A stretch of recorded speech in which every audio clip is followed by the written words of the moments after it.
Teman-teman, perkenalkan nama saya Vanessa Agustina Siralai. Saya dari 12 IPS 3.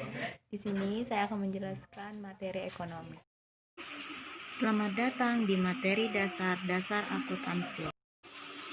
Definisi akuntansi itu dibagi dua, yaitu menurut fungsi dan kegunaan, yang keduanya menurut kegiatan.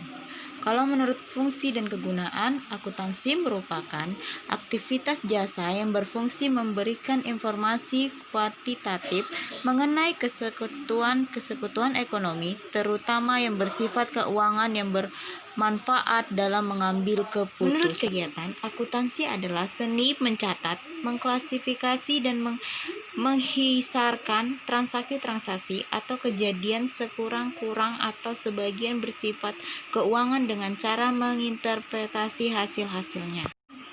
Bagian akuntansi terbagi menjadi tiga, yaitu pertama akuntansi manajemen, akuntansi keuangan, akuntansi pemerintahan. Akuntansi manajemen adalah cabang akuntansi yang menghasilkan laporan keuangan bagi pihak ekstern seperti investor, kreditor, dan Bapepam. Yang kedua, akuntansi keuangan adalah cabang akuntansi yang menghasilkan laporan keuangan bagi pihak intern organisasi atau manajemen.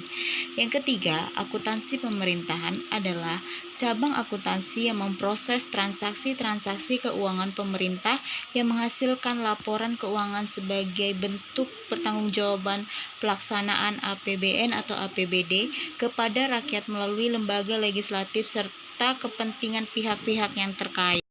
Adapun siklus akuntansi yaitu bukti transaksi, jurnal, buku besar, neraca saldo, jurnal penyesuaian, jurnal penutup, laporan keuangan. Konsep entitas terpisah.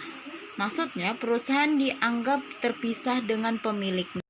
Konsep entitas, misalnya salon Eliza, harta salon sama dengan 10 juta.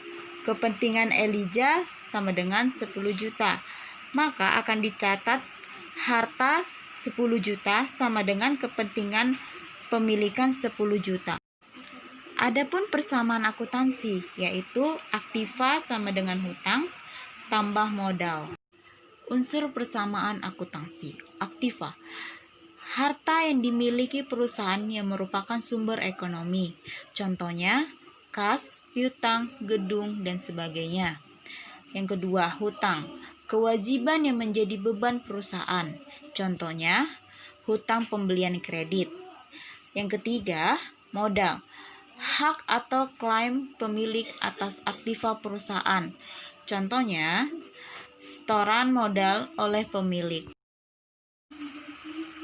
Adapun pengaruh transaksi terhadap persamaan akuntansi, yaitu setiap transaksi berpengaruh ke perusahaan akuntansi. Contohnya, suatu perusahaan membeli sebuah kendaraan dengan harga 100 juta secara tunai, maka penguraiannya akan dicatat ke dalam buku besar, yaitu kas perusahaan berkurang sebesar 100 juta, dan yang kedua, kendaraan bertambah senilai 100 juta. Contoh yang kedua yaitu suatu perusahaan membeli mesin fotokopi dengan harga 50 juta secara kredit, maka akan dicatat dalam buku besar, yaitu peralatan bertambah senilai 50 juta, sedangkan hutang bertambah senilai 50 juta. Materi yang berikutnya akan membahas tentang mengasumsikan penjualan kendaraan dengan harga jual yang sama dengan nilai bukunya. Contohnya, suatu perusahaan menjual kendaraan dengan harga 80 juta, dibayar secara tunai, maka akan dicatat dalam buku besar atau jurnal itu kas bertambah senilai 80 juta. kendaraan berkurang senilai 80 juta. Contoh keduanya yaitu suatu perusahaan menjual kendaraan dengan seharga 150 juta. Itu dibayar secara kredit. Maka pengelolaannya dalam buku besar atau jurnal piutang bertambah senilai 150 juta. Sedangkan kendaraan berkurang senilai 150 juta.